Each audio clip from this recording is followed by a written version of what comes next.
요한복음 7장 1절로 9절을 저와 여러분이 교독하겠습니다. 그 후에 예수께서 갈릴리에서 다니시고 유대에서 다니려 아니하심은 유대인들이 죽이려 함이로라.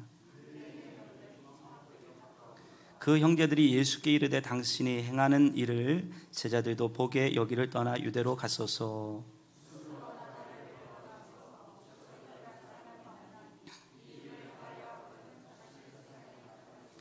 이는 그 형제들까지도 예수를 믿지 아니함이로라.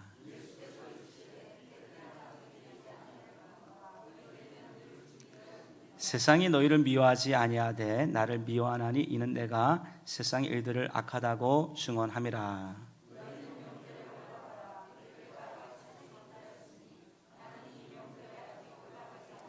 함께 읽겠습니다. 이 말씀을 하시고 갈릴리에 머물러 계시니라. 아멘. 우리 옆에 분하고 한번 인사하겠습니다. 주님의 은혜로 사랑합니다. 이렇게 인사하겠습니다. 아멘.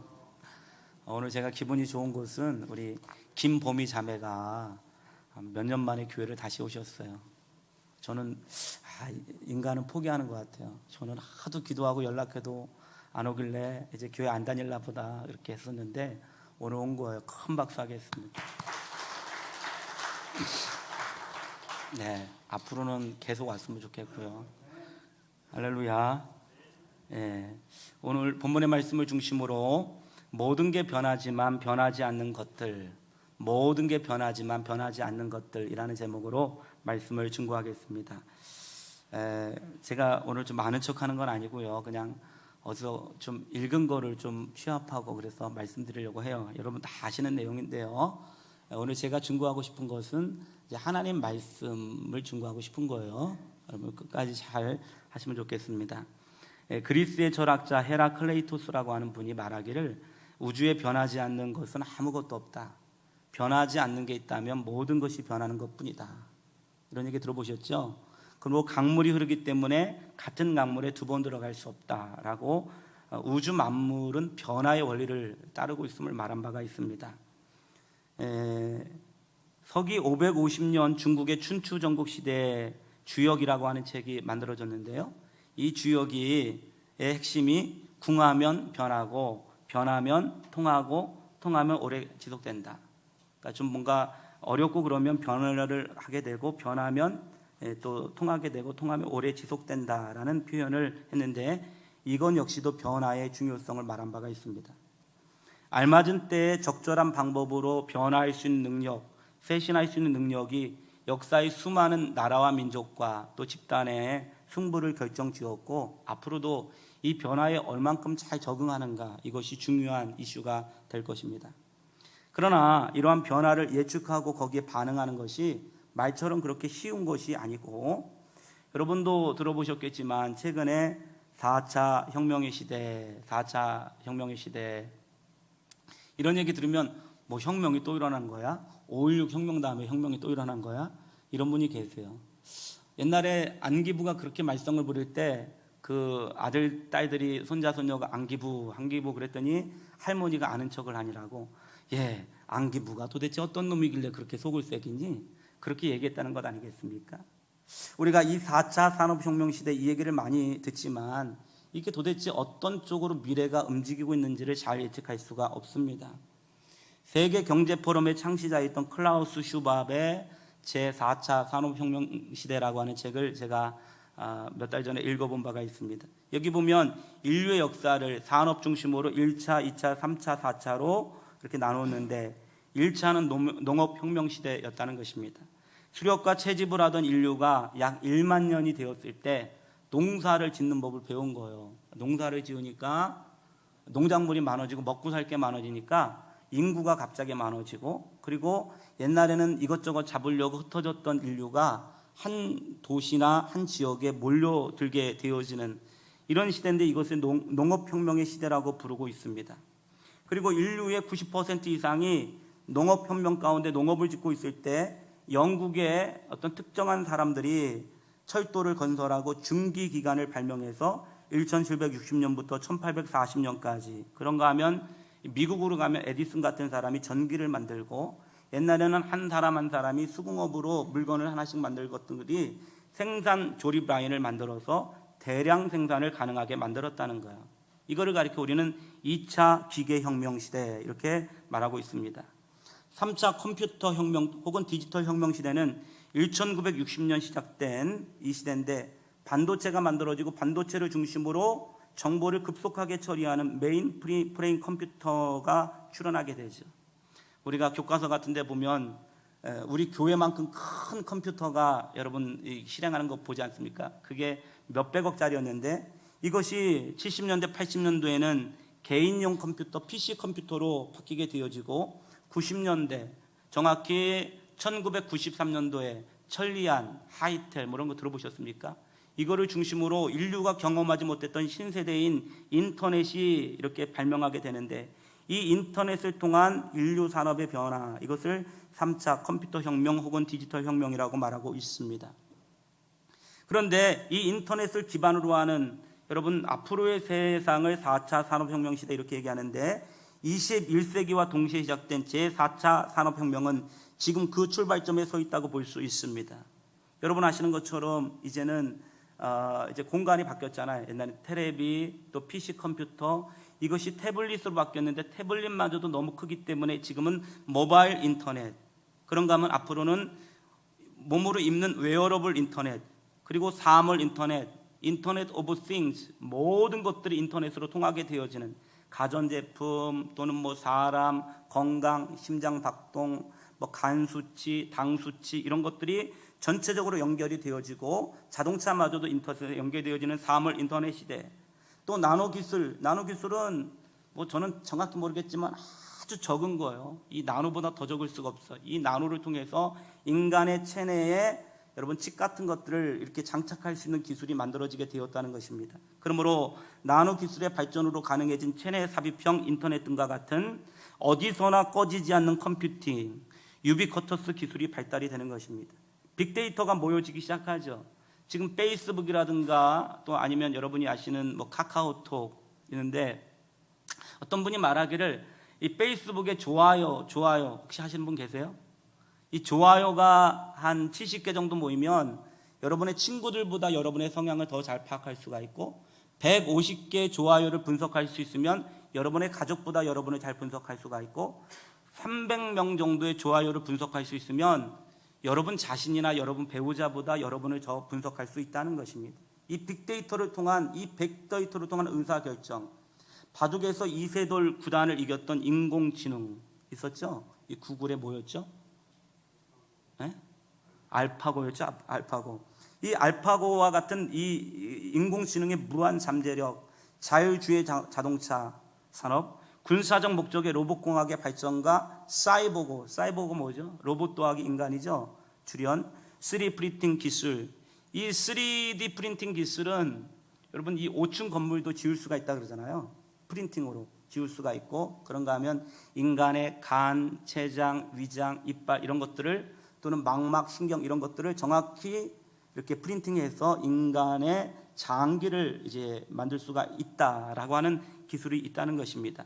그런가 하면 인간의 게놈지도, 유전자가 완전히 파악이 되어지므로 인간이 도대체 어떤 사람은 왜 우울증에 빠지고, 어떤 사람은 왜 자꾸 지각하고, 어떤 사람은 왜 설교 들을 때 자꾸 밑에를 쳐다보는가, 뭐 등과 같은 이 유전자의 문제를 정확히 분석하는 거예요. 그래서 당신은 어떤 때 당뇨병이 걸리겠습니까? 이거를 실제로 했던 것이 미국의 그 유명한 여자 배우가 누가요? 졸리, 안젤리나 졸리 같은 여자는 유전자를 검색해 봤더니 자기 안에 유방암이 걸릴 확률이 높은 것입니다. 그러므로 유방암이 걸리지 않았는데 유방암에 대한 유방 절제 수술을 한 바가 있다는 것입니다. 이처럼 인간의 유전자를 이렇게 이용하는데, 이것이 볼 때 이 유전자 기술이 어떻게 되냐 그러면, 아기가 태어나기 전에 이미 유전자를 분석해 보면, 아하, 얘는 앞으로 우울증에 걸릴 확률이 있겠구나, 이거를 빼요. 아하, 얘는 앞으로 눈이 짝짝이겠구나, 그거를 빼요. 아, 얘는 앞으로 키가 작겠구나, 빼요. 아, 얘는 대머리가 되겠구나, 이렇게 빼면서 유전자를 편집하고 업그레이드 시키게 된다는 것입니다. 이런 소위 생명공학과 그 다음에 이 로봇공학의 이런 변화가 있게 되는 것입니다. 제가 일부를 말씀드렸지만 이전에 1차, 2차, 3차과는 비교할 수 없는 이 복잡하고 다양하고 또 엄청난 속도를 가지고 변하고 있기 때문에 인류의 그 어떤 석학도 이 변화를 정확히 예측할 수 없어요. 정치가도 또는 학자도 또는 로봇 전문가도 이해할 수 없어요. 그냥 그러면 이 융합과 복합이 이루어지기 때문에 어떤 일정 분야의 전문가가 이 변화의 속도와 모습을 이해할 수가 없습니다. 단지 여러분이 좀 염두에 두셔야 되는 보고가 있다면 2013년 옥스퍼드 대학의 연구가들이 고용의 미래라고 하는 책을 내었거든요. 그런데 이 고용의 미래에 보면 현재 미국에 존재하는, 어쩌면 세계에 존재하는 직업 중 43%는 4차 산업혁명의 기술 발달로 인해 사라지게 된다는 예측을 하고 있어요. 그중에 90% 넘는 것은 보험 설계사, 이제는 컴퓨터가 다예요. 지금도 인터넷이 더 싸고 좋잖아요. 텔레마케터, 이것도 인터넷 목소리가 훨씬 좋아요. 안녕하십니까 고객님, 예뻐요. 너무 예뻐요. 스포츠 심판, 지금도 심판 보면 여러분 인간은 실수해요. 엊그저께도 보니까 맨유하고 레알하고 시합하는데 업사이드 같은데 업사이드 아니라 그래서 졌어요. 이것도 컴퓨터나 로봇이 하면 더 정확해요. 계산은 물론이죠. 요리도 결국은 인간은 자기가 이렇게 배부를 때 음식하면 엄마들도 하기 싫으면 맛이 없어요. 자기가 배고파서 하면 맛있어요.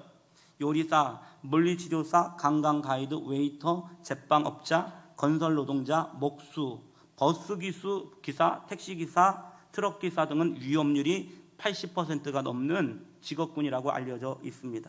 물론 의사도 예외는 아니에요. 미국 IBM의 왓슨이라고 하는 이 컴퓨터는 인간의 여러분 이 병을 진단하는데 너무 정확해요. 실제로 사람들에게 의사에게 진단받는 것과 인간 전문가에게 진단받는 것이 차이가 있을 때 어떤 거를 쫓을 것인가 그럴 때 80% 이상이 컴퓨터를 선호한 바가 있습니다.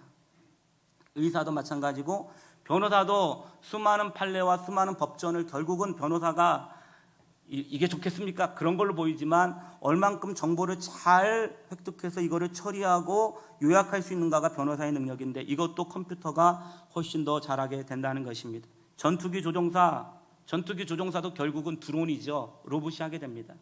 인간은 아무리 전투기 조종 잘하는 것 같지만 인간이 일정 스트레스를 받으면 밤에 바다와 하늘을 구분을 못한대요. 분명히 좌표는 이게 바다라고 그러지만 감각적으로 하늘인 것 같아서 글로 쳐박아서 폭파사고가 많이 난다고 하지 않습니까? 그런가 하면 가수도 이제는 컴퓨터가 가수보다 더 가수스러운 노래를 부르게 되고 화가가 그림을 그릴 때도 훨씬 더 컴퓨터가 잘 그릴 수가 있고 여러분 컴퓨터가 쓴 소설을 읽어보신 적이 있어요? 그 감수성과 그 표현이 굉장히 유력하다는 거예요. 왜냐 그러면 역사상 수천 년 동안 존재했던 모든 작품들과 감성들을 이해해서 쓰게 된다는 거예요. 클래식 연주, 작곡 이것도 컴퓨터가 하게 되는 것입니다. 심지어 상담가도 예외는 아니에요. 왜냐 그러면 컴퓨터는 인간의 눈빛을 보면 외롭구나, 힘들구나. 우리는 셀레브리티 때 보면 저는 답답한 게 상대방은 지금 이 얘기를 하고 싶은데 이 셀리더는 엉뚱한 얘기하는 거예요. 자기 감정에 집중해서 상대방을 전체적으로 이해할 수 없어요. 목사는 예외일까? 뭐 이런 생각을 저는 해보게 됩니다. 그러므로 여러분 우리가 생각해 봤을 때 지금 우리가 선택하고 있거나 살고 있는 이 직업군 이것들이 미래에는 없어질 직업이 될 수가 있다는 것.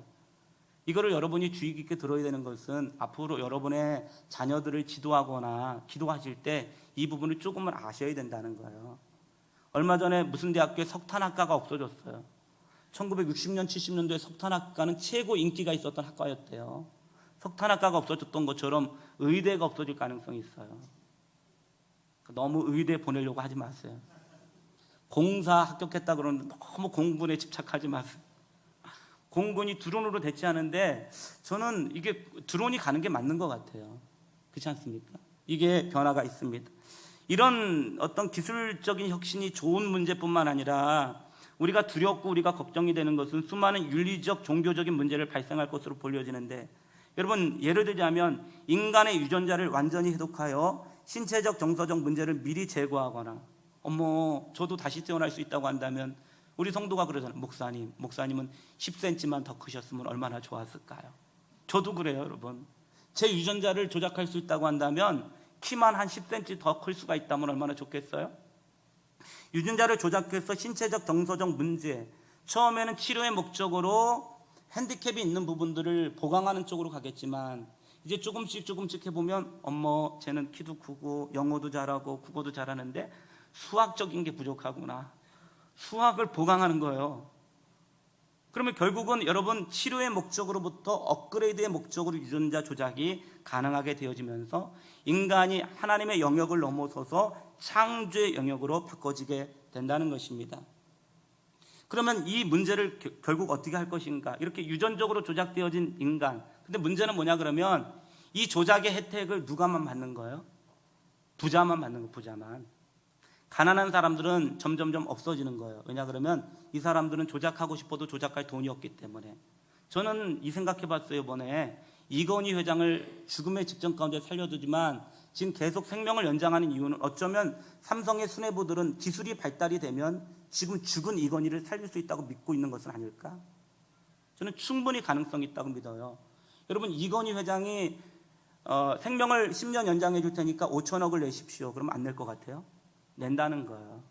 그러면 이 기술이 결국은 빈부의 격차를 만들게 되고 우량한 인간들은 계속 올라가겠지만 우량하지 못한 사람들이 인류의 뒷전으로 사라지게 되어지는 이런 현상이 발생할 수 있습니다. 로봇으로 인간의 손상된 육체를 강화하는 수준을 넘어 인간 신경과 로봇이 연결이 되고 3D 프린터로 제작한 장기를 인간의 몸속에 이식하고 나노 기술의 발달을 통한 이 칩을 통해서 인간을 여러분 아까 얘기했던 것처럼 알파고와 같은 전능한 인공지능과 연결을 해서 인간의 모든 몸들을 조작할 수 있다면 인간의 기억, 신경 이런 것들을 데이터화해서 이 인간이 죽은 다음에도 뇌의 죽음이나 심장의 죽음이 아닌 이 전자를 통해서 인간의 의식이 계속될 수 있다고 한다면 그러면 이것은 인간일까 인간이 아닐까라고 하는 문제도 발생하게 됩니다. 결국 인간이 기술을 지배하는 것이 아니라 인간보다 수억 배 똑똑한 인공지능이 인간을 지배하는 세상이 오면 그것을 어떻게 받아들여야 하는가? 저는 사실은 이 설교가 여러분이 어떻게 들으실지 모르겠지만 저는 고민이 굉장히 많은 사람이에요. 제가 지난 몇 달 동안 몇 주 동안 앞으로의 미래를 보니까 사람들의 마음이 틀려요. 오늘 교회가 어렵고 복음이 전달되지 않는 이유는 사람들의 마음이 너무나 다양하고 복잡하기 때문에 그래요. 이런 문제가 왔을 때 결국 우리는 어떻게 복음 안에서 이것을 설명해야 되는가? 대부분의 사람들은 질문조차 이해하지 못해요. 어쩌면 여기 계신 분들도 제가 이런 얘기를 했을 때 아하 그렇구나 이럴 수 있어요. 질문조차 이해하지 못하기 때문에 이 질문을 이해하고 질문을 따라가는 사람과 막연히 그냥 스마트폰을 보면서 유튜브를 보면서 그냥 웃는 사람과는 나중에 엄청난 차이가 있을 수가 있다는 거예요. 오늘 청년들이 좀 많이 오고 중고등부 친구들이 좀 많이 왔으면 좋겠다 이런 생각을 해보게 됩니다. 제가 이런 미래를 얘기하면 어떤 분들은 그래요. 옛날에 알파고가 막 이긴다 그러니까 나중에 인공지능이 더 똑똑해지면 어떡하냐고 인간을 지배하면 어떡하냐고 그랬더니 어떤 분이 그랬어요. 그러면 전기 플러그를 뽑아버리면 된다고. 맞는 얘기죠. 맞는 조건이지만 그렇게 간단한 문제가 아니에요. 태풍이 몰아친다고 타조가 자기 머리팍을 모래에 묻어두고 문제가 아무것도 없다고 문제를 회피하는 것은 정확한 방법이 아니라는 거예요. 변하고 뭐고 모르겠어. 나는 그냥 그러면 이것 갖고는 안 된다는 것입니다. 모든 게 너무나 급변하는 제4차 산업혁명의 시대를 살아가는 우리는 무엇을 어떻게 해야 될까?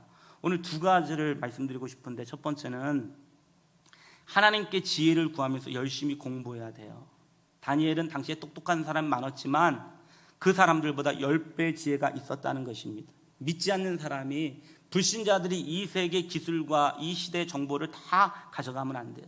믿는 우리가 하나님의 지혜를 구하면서 앞으로 21세기를 선도할 새로운 기술이 무엇일까? 이것이 인간의 삶과 인간의 경험을 어떻게 바꿀 것인가? 이 새로운 기술로 인해 발생되는 영적 윤리적인 문제는 뭘까? 여기에 우리는 어떻게 대답해야 할 것인가? 그리고 새로운 기술 중 내가 지금 활용하거나 그것보다 더욱 독창적인 아이디어와 기술을 개발할 것은 없는가? 이거를 바라보셔야 돼요. 이 꿈이 있으셔야 돼요. 할렐루야. 할렐루야. 시간당 알바를 해서 7,000원, 8,000원 그것도 좋지만 대학생 때 공부해야 돼요. 공부할 때 공부해야 돼요. 7,000원, 8,000원 시급으로 여러분 인생 결정되는 게 아니에요. 저 같으면 성경을 읽겠어요. 더 영어를 공부하고 더 많은 책을 읽겠어요. 눈 좋을 때 자녀를 그렇게 기르셔야 돼요. 공부 엄청나게 하셔야 돼요. 하버드 대학교나 베이징 대학교 이런 하고 한국 서울대학교 이 공부의 양은 엄청나게 차이가 나요. 그 정도 공부해서는 안 돼요. 공부할 때 엄청 공부하셔야 돼요. 어른들도 공부하셔야 돼요. 리더 이즈 리더라는 얘기가 있어요. 읽는 사람이 리딩한다는 거예요. 읽으셔야 될 줄로 믿습니다. 저는 그래서 이거를 공부하면서 그렇다면 이 21세기 변화되는 시대 가운데 나는 21세기를 준비하는 젊은 목사로서 이 윤리적인 문제 가운데 어떻게 복음으로 대답을 하고 어떻게 영적으로 성도들을 바르게 인도할 것인가, 이런 생각을 가지면서 저 자신도 공부하고 있다는 것입니다. 그런가 하면 모든 게 변화되지만 변화되지 않는 여러분 이 불변의 진리를 꼭 붙드는 것이 필요하다는 것입니다. 변하지 않는 유일한 것이 무엇일까? 바로 하나님의 말씀, 진리인 성경이 되는 것입니다.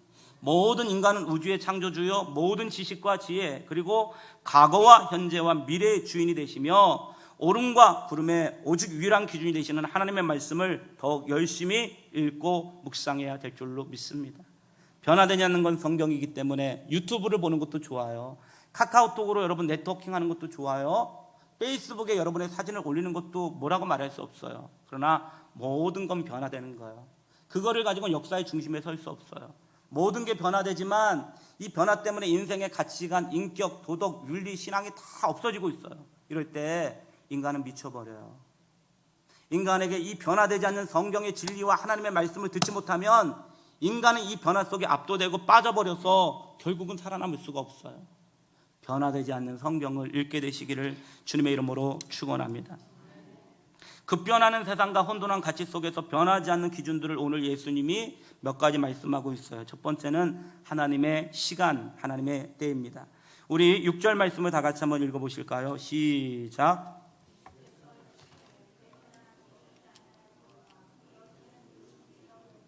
아멘. 본문 7장 1절로 4절에 보면 신성 모독죄와 안식일을 범한 죄 및 여러 가지 앙금으로 유대인들이 예수님을 드디어 잡아 죽이려고 합니다. 이런 분위기 속에서 수많은 사람들이 예수님을 떠나가는데 초막절이 가까이 올 무렵 예수님의 형제들, 예수님의 형제가 여러분 남자 형제가 야고보, 요셉, 시몬, 유다 4명 있었고요. 여자 형제는 2명 이상의 여자 형제들이 있었습니다. 즉 5남 2녀의 가정이었는데 이 예수님의 형제들이 예수님에게 이제는 예수님 이 좁아터진 갈릴리에서 그렇게 복음을 전하거나 그러지 마시고 예루살렘으로 대표되는 유대로 가서 예수님 본격적으로 사역을 하시라고 요청드리고 있습니다. 이유는 사람들이 자꾸 예수님을 떠나가기 시작하니까. 왜 떠나가요? 예수님께서 떡 5개 물고기 2마리로 5,000명을 먹이시거나 아니면 안진뱅이를 고쳐주시고 물로 포도주를 만드실 때 막 신기하고 기쁘고 자기에게 유익한 것들이 있을 땐 예수님이 엄청 열심히 쫓아왔어요. 근데 예수님이 수준을 높이셔서 나는 생명의 떡이고 나를 먹는 사람은 영원히 죽지 않을 것이다. 내 살이 참된 양식이요 내 피가 참된 음료라 라고 하는 이 영적인 진리의 말씀을 선포하니까 어려운데 이해가 안 가는데 우리는 영적인 거 천국 이런 거 관심 없고 오늘 이 세상에서 먹고 살아가는 문제가 급하다니까 이러면서 어렵고 힘드니까 마음에 걸림이 되어 예수님을 떠나가기 시작한다는 거예요. 오늘 많은 사람들이 자기의 것들을 추구하기 위해서 교회를 왔다가 자기의 이상과 비전과 헷갈리면 주님을 떠나가는 이유가 여기에 있다는 것입니다. 이때 예수님의 형제들은 예수님을 통해서 어쩌면 권력을 붙들고 세상적인 출세를 하고 싶었던 욕망이 있었는데 자꾸 예수님의 여러분 성도들이 줄어드는 거예요. 줄어드니까 재미가 없으니까 예수님 이 작은 시골에서 이러지 마시고 한번 한복판으로 가셔서 그렇게 예수님 다시 한번 흩어진 민심을 모으고 역사의 중심에 서는 게 어떻겠습니까? 라고 말하고 있는 것입니다. 이때 예수님은 이 그럴듯한 논리 앞에서 내 때가 되지 않았기에 그럴 수 없다고 거절하시는 장면이 6절 9절에 나와 있습니다. 이때 예수님이 내 때가 되지 않았다라고 할 때 이 때를 표현하는 헬라어가 카이로스라고 하는 이 단어입니다. 앞에서 언급했던 1차, 4차 산업혁명의 시대에 대한 언급은 물론 그것이 우리가 책이나 대중매체를 통해 접하게 되는 유일한 시간의 개념이지만 인간의 시간, 물리적인 시간을 언급하는 크로노스라는 것입니다. 크로노스의 시간 안에는 하나님이 존재하지 않고 당연히 역사를 주관하시는 하나님의 의도와 방향성 그리고 역사를 관통하는 하나님의 주제 같은 것들이 끼어들 틈이 없어요. 인간의 시간과 역사가 대단한 것 같아도 온 우주에 인간이라고 하는 존재는 개미같이 어리석고 보잘것없는 존재예요. 인간의 시간이 영원한 것 같아도 영원이라는 시간에 비하면 찰나보다 더 작은 모래알 같은 인간의 역사에 불과하다는 것입니다. 하나님이 온 우주를 창조하셨고 인간의 범죄와 이론한 심판과 저주, 영원한 형벌을 구원하기 위해 하나님의 아들 예수가 이 세상에 오신 것입니다. 그는 부활 승천하시고 모든 민족과 열방에 복음이 전파되면 이 세상을 심판하기 위해 다시 이 세상에 재림하시게 됩니다. 인류가 완성한 그 어떤 문화나 기술, 업적과 성취도 결국은 사라지게 되는데, 인간의 역사는 마치 흥미로웠던 드라마처럼 허무하게 결론을 맺게 되어지고 하나님의 나라가 이루어지게 된다는 것입니다. 눈에 보이지 않지만, 사람들이 의식하지 못하지만 인간의 역사를 간통하고 배후에 변하지 않는 시간, 즉 하나님의 카이로스가 있게 된다는 것입니다. 예수님의 제자들과 형제들이 예수님을 오해하고 답답해하고 심지어 예수님을 배반하고 떠나갔던 이유가 무엇인가? 그들의 시간 속에서는 하나님의 시간이 없었던 거예요. 그들은 하나님의 시간이 아닌 인간의 시간 속에 살고 있었다는 것입니다. 그렇기 때문에 예수님을 이해할 수가 없었습니다. 그러나 예수님은 카이로스 속에서 인간을 구속하시려는 하나님의 의도와 방향성 속에서 아직 내 때가 아니라고 말씀하고 있는 것입니다. 예수님뿐 아니라 모든 인간의 시간에 이 같은 하나님의 카이로스가 존재하고 있는 것입니다. Now and here, 지금 여기 당신을 향한 하나님의 시간, 하나님의 때는 무엇입니까? 우리는 물어야 돼요. 변화되는 것은, 여러분의 나이는 변화돼요. 지금 몇 살이세요? 지금 65세가 됐네요. 벌써 8월이네요. 벌써 고3이네요. 여러분 자꾸만 급하고 마음이 그래요. 그렇기 때문에 우리는 뒤처지지 않기 위해서 이 변화되어지는 이 시간 속에서 마음을 어떻게 할 수가 없어요. 그러나 변하지 않는 것이 있는데, 그것은 뭐냐 그러면 영혼 속에서 내 인생을 계획하고 내 인생의 방향과 의도성을 갖고 계시는 하나님의 카이로스가 있다는 거예요. 하나님의 카이로스, 지금 여기 나를 부르시고 나에게 원하시고 나를 계획하시고 나를 여기 존재케 하시는 하나님의 뜻과 하나님의 섭리가 무엇인가, 이 카이로스를 알아야 된다는 것입니다. 믿으십니까? 그러므로 성경 에베소서 5장 16절 19절에 이렇게 말하잖아요. 세월을 아끼라, 때가 악하니라. 이 얘기를 들으면 많은 사람이 벌써 60이야 40이야 30이야 인생 아껴 써야 돼? 이렇게 받아들이는데, 이게 단지 수명의 길이기를 얘기하는 게 아니에요. 99세까지 영원히 사는데 놀 시간이 없으니까 이 시간을 아껴서 열심히 노세 젊어서 노세 시퍼렇게 젊다는 게 한미천인데, 뭐 이러면서 인간의 여러분 물리적인 시간, 인간의 크로노스를 아끼라는 것이 아니고 세월, 하나님의 카이로스를 아끼라는 거예요. 기도할 때가 있는 거예요. 공부할 때가 있는 거예요. 나를 준비시키실 때 내가 준비되어질 영역이 있는 거예요. 꿈을 가질 때가 있는 거예요. 이 하나님의 카이로스를 이해하지 못하면 인간은 아무것도 생각하지 못하고 마치 나침반이 없는 여러분 이 항해가들처럼 이리로 갔다가 저리로 갔다가 바다에 휩쓸리고 바람에 휩쓸리고 인생의 방향과 의도를 결정하지 못하고 끊임없이 방황하게 된다는 것입니다. 그러므로 성경은 세월을 아끼라, 하나님의 카이로스를 아껴라. 할렐루야, 할렐루야. 어떤 목사님에게 왜 그렇게 열심히 사역하시냐고, 왜 그렇게 열심히 기도하시냐고, 왜 그렇게 열정적으로 사시냐고 그랬더니 하신 얘기가 메뚜기도 한철이라고. 하나님이 나를 쓰실 때가 있는 거예요. 믿으십니까? 하나님이 나를 사용하실 때가 있거든요. 내 마음대로 결정되는 게 아니에요. 예수님은 지금 사람들이 볼 때는, 인간적인 관점으로 볼 때는 예루살렘으로 올라가 사람과 대중과 영합하고 인기를 찾아야 되겠지만 하나님의 때가 아직 안 됐다고요. 하나님의 때가. 이 하나님의 때를 의식하는 여러분이 되시기를 주의 이름으로 축원합니다. 카이로스를 아끼라, 때가 악하니라. 그러므로 어리석은 자가 되지 말고 주의 뜻이 무엇인가를 이해하라. 변화되는 세상 가운데 친구들의 페이스북을 이해하고 카카오톡의 의미를 이해하고 이모티콘의 변화를 이해하는 것도 중요해. 그러나 하나님의 뜻이 무엇인지를 이해하는 게 중요하거든요. 하나님의 뜻이. 할렐루야. 하나님의 뜻이 무엇인가, 이거를 이해하라.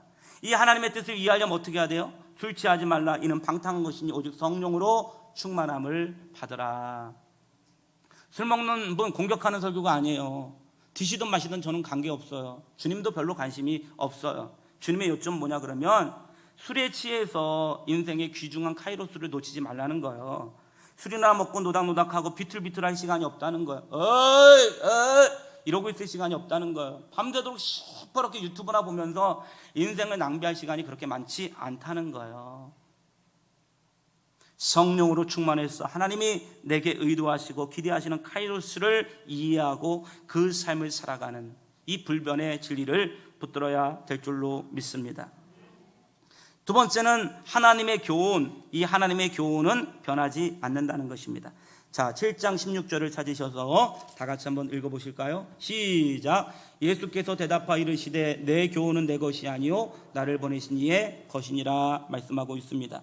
예수님의 정통성을 의심하는 말씀이 10절부터 15절까지 쭉 나와요. 그러면서 15절 보니까 유대인들이 놀랍게 여겨 이르되 이 사람은 배우지 아니하였거늘 어떻게 그를 아느냐 하시니 라고 말하고 있고, 12절에 보니까 예수에 대하여 무리 중에 수군거림이 많아 어떤 사람은 좋은 사람이라 하며 어떤 사람은 아니라 무리를 미혹한다 하니, 이때 예수님이 과연 하나님께로 왔을까? 예수님 메시아일까? 예수님이 정말 진리를 말하고 있는 것일까라고 의심하는 이 사람들의 마음을 읽으시고 예수님께서 대답하시는 말씀이 16절이라고요. 이 16절에 내 교훈은, 즉 내가 가르치고 내가 너희들에게 전파하는 것은 내 것이 아니고 나를 보내신 이의 것이니라 라고 말씀하고 있다는 것입니다.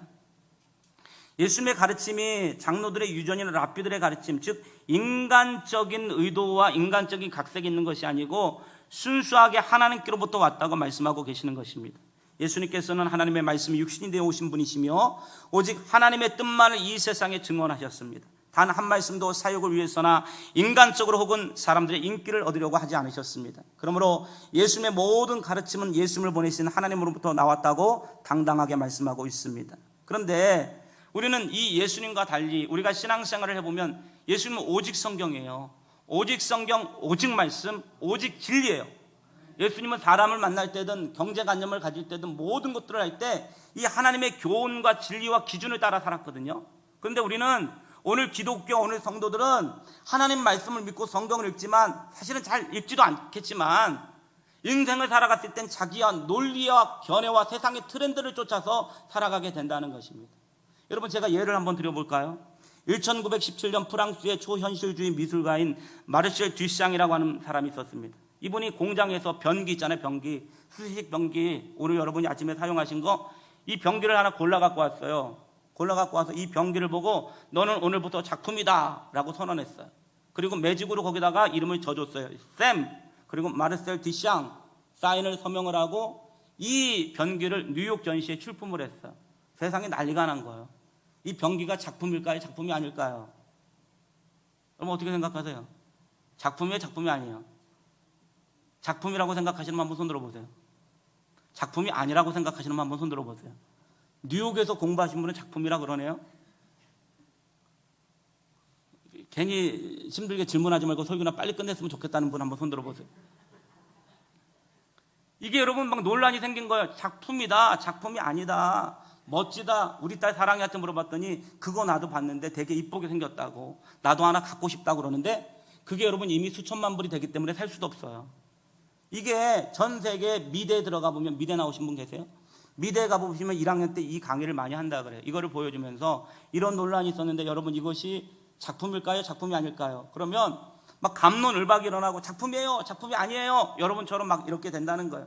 물론 그 중에서는 빨리 끝내고 점심이나 먹었으면 좋겠다 이런 분도 계셨겠지만 갑론을박이 이어지게 된다는 것입니다. 그런데 이때 이 교수의 의도는 뭐냐 그러면 이런 것들을 주고 싶었다는 거예요. 뭐냐 그러면 이것은 작품이다. 왜냐 그러면 미술이라고 하는 것, 예술이라고 하는 것은 내가 볼 때 예술이라고 생각하면 그것이 예술이다.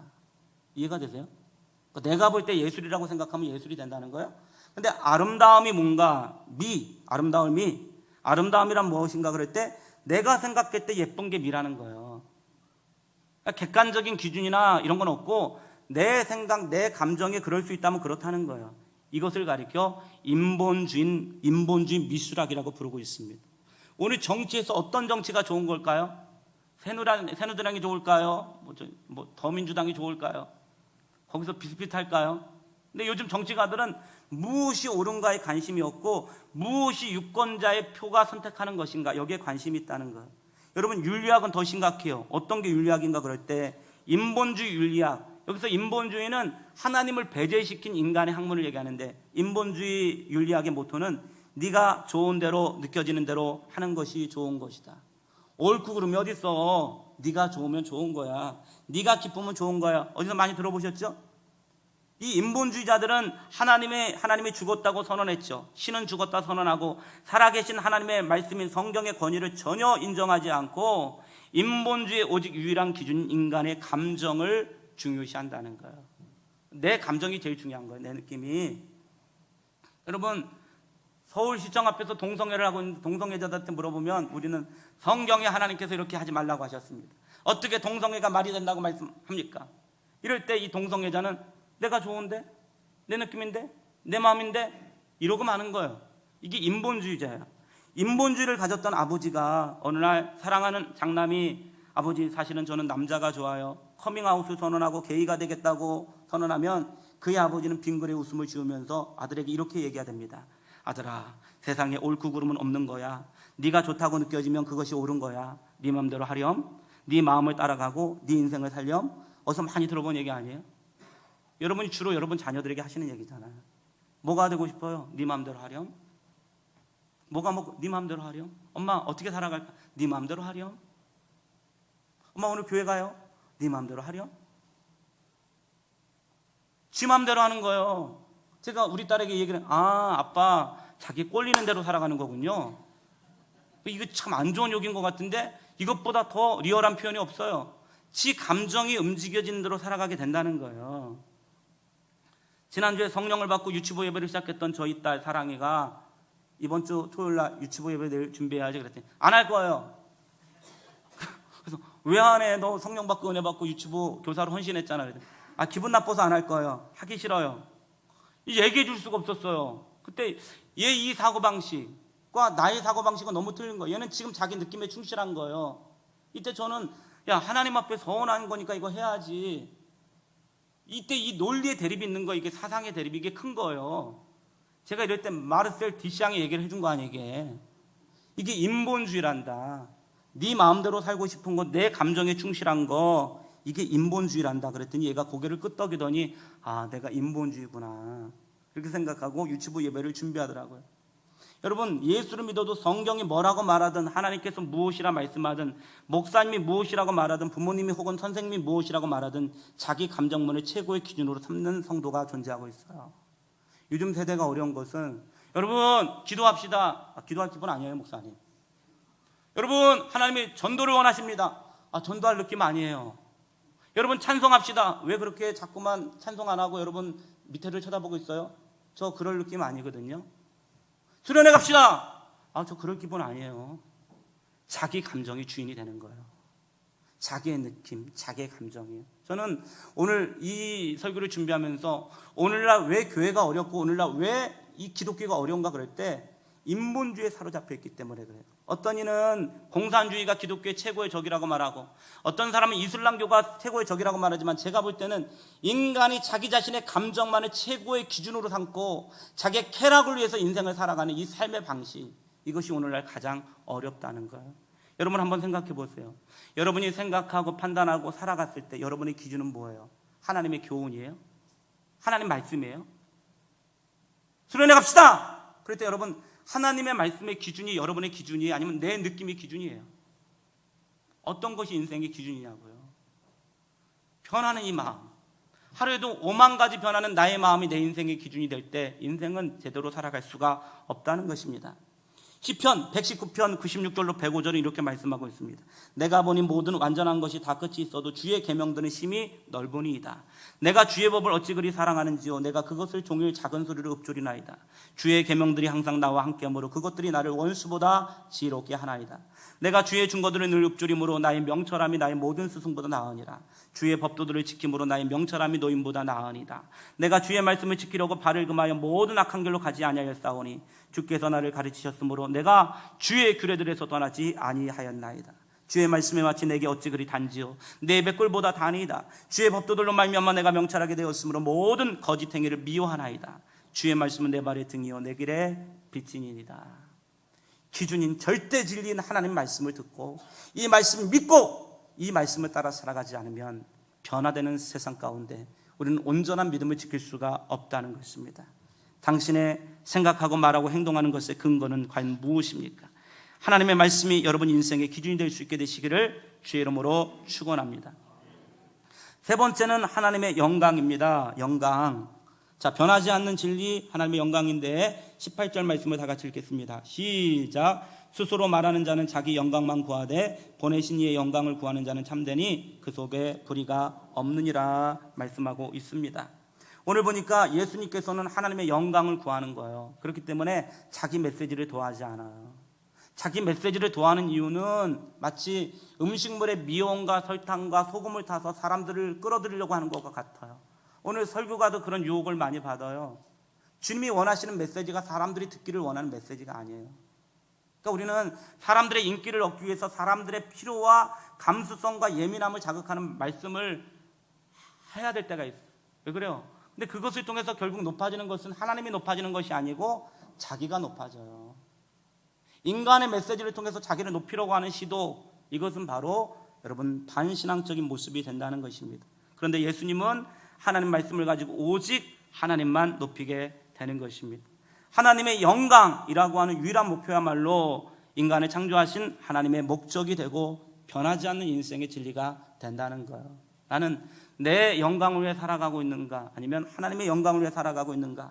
이사야 43장 21절에 인간의 창조 목적이 나와 있죠. 이 백성은 내가 나를 위하여 지었나니 나를 찬송하게 하려 함이라. 이사야 42장 8절은 나는 여호와이니 이는 내 이름이라. 나는 내 영광을 다른 자에게 내 찬송을 우상에게 주지 아니하니라. 우리 인생의 목적은 하나님 앞에 영광 돌리고 하나님 안에서 사랑하라고 주님이 우리를 창조하신 줄로 믿습니다. 이 하나님의 창조의 목적을 잃어버리고 자기가 하나님이 되고 자기가 신이 되고 자기의 영광과 쾌락을 위해서 인생을 낭비할 때 인생은 결코 하나님의 뜻 가운데 있을 수가 없다는 것입니다. 인간이 하나님께 범사에 감사와 영광을 돌릴 때마다 하나님은 그의 자녀들에게 결코 아끼지 아니하시고 후히 주시되 흔들어 넘치도록 범사에 채워 주실 줄로 믿습니다. 그러나 인본주의는 하나님의 자리를 탐한 나머지 신의 죽음을 선언하고, 아담과 하와가 범했던 죄가 그거예요. 이 선악과를 먹으면 어때요? 하나님의 자리에 이르게 된다는 거. 여러분, 아까 4차 산업혁명의 인류의 궁극적인 목적이 뭔지 아세요? 인류의 궁극적인 목적이 뭔지 아세요? 지난 수천 년 동안 인간은 배고픔을 채우기 위해서 싸웠어요. 역병과 전염병, 죽음의 문제를 해결하고 싸웠어요. 전쟁을 극복하려고 노력했어요. 이제 거의 극복을 했어요. 다음 세대의 인간의 목적은 뭔지 아십니까? 많은 사람이 지적하는 것은 인간이 추구하는 것은 불멸이라는 거, 불멸. 유전자를 조작하고 인간의 유기적인 신체적인 이 능력을 사이보그 로봇으로 대체하고 인간의 죽는 의식을 컴퓨터 칩으로 대체할 수 있다고 한다면 인간은 불멸할 수 있지 않을까? 불멸을 향해 나아가는 게 인간이에요. 인간은 더 이상 고통스럽고 싶지 않아요. 마약이든 그것이 신경 물질이든 인간은 쾌락을 경험하기 위해서 인생을 살아가요. 그리고 결국은 하나님이 되려고 해요. 저는 최근에 여러분 이스라엘 역사학자인 유발 하랄인가 진짜 그런 분의 호모데우스라고 하는 책을 읽어본 적이 있습니다. 두꺼운 책인데 이 책의 내용이 뭐냐 그러면 인간이 결국은 호모데우스, 신이 되려고 한다는 거예요. 신이 신적인 경지에 이르려고 한다. 신성을 갖게 되어지는데, 근데 결론은 뭐냐 그러면 인간이 어떻게 될까요? 여러분, 인간의 모든 몸속에 4만 인터넷이 10,000만 인터넷이 되어지면 인간은 어떤 특정한 정보 처리 장치의 지배를 받게 되는 거죠. 지배를 받게 되어지고, 아까도 말씀드렸던 것처럼 인간이 육체 노동, 신체 노동, 정서적인 것 또는 예민한 것, 이 모든 것들 가운데 컴퓨터나 로봇보다 더 잘한다고 볼 수가 없어요. 점점 가치 없어지는 인간이 된다는 거예요. 가치 없어지는 인간. 그리고 인간은 결국 바벨탑처럼 어느 중앙 처리 장치에 모이게 되어지겠지만 결국은 이것들 때문에 인간의 멸망을 초래하게 될 거라는 거예요. 이것이 여러분 인류의 역사가 되는 것입니다. 자기의 영광을 위해서 신이 되려고 하는 인간, 하나님이 없는 인간, 그 끝에 결국은 허무와 파괴와 여러분 파멸만이 존재하게 된다는 것입니다. 그러므로 오늘 우리가 살아가는 인생의 유일한 목적이 하나님의 영광을 위한 것이 될 수 있게 되시기를 주의 이름으로 축원합니다. 나는 하나님의 영광을 위해 살아가고 있는가? 나는 하나님의 영광을 추구하고 있는가? 아멘. 마지막 네 번째는 하늘로의 귀향인 것입니다. 다 같이 한번 7장 29절 말씀을 다 같이 읽겠습니다. 시작. 이는 내가 그에게서 낳고 그가 나를 보내셨음이니라. 33절 시작. 예수께서 이르시되 내가 너희와 함께 조금 더 있다가 나를 보내신 이에게로 돌아가겠노라. 너무 당연한 말씀이지만 예수님께서는 오늘 예수님이 어디에서부터 나서 어디로 가야 될지를 말씀하고 있다는 것입니다. 인간의 가장 불안함은 내가 어디서 나서 어디로 가는지를 모르는 거예요. 여러분, 예수를 모르고 성경을 안 믿는 사람은 어떻게 말하는지 아십니까? 인간은 밑도 끝도 모르는 거예요. 인간이 어디서 왔는지를 몰라요.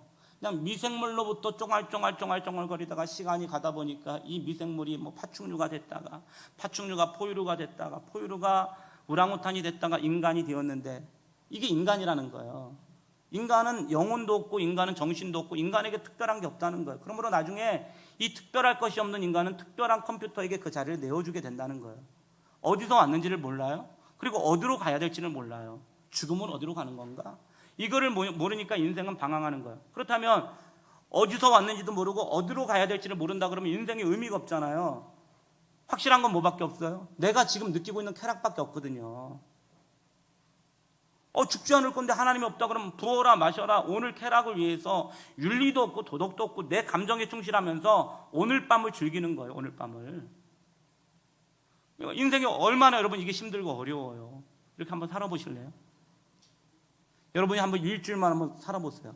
하나님은 없다, 나는 진화되었다, 천국이고 자식은 아무것도 없고 죽으면 끝이다. 요거를 한번 믿어보시고 일주일만 살아보세요. 마음이 어떤가? 저는 알았어요. 제가 그렇게 한번 일주일을 생각해 봤거든요. 좋을 것 같죠, 여러분? 하나님이 없다 그러면 좋을 것 같죠? 한번 살아보세요. 얼마나 가슴이 답답하고 힘든지. 하나님이 안 계신 거예요? 죽으면 끝이에요? 천국도 지옥도 없어요? 하나님이 우리 인생에 의미한 목적이 없어요? 그냥 대충 살아가면 되는 거예요? 벌어먹고 살아가고 낄낄거리고 웃고 마음대로 살아가는 게 인생이에요?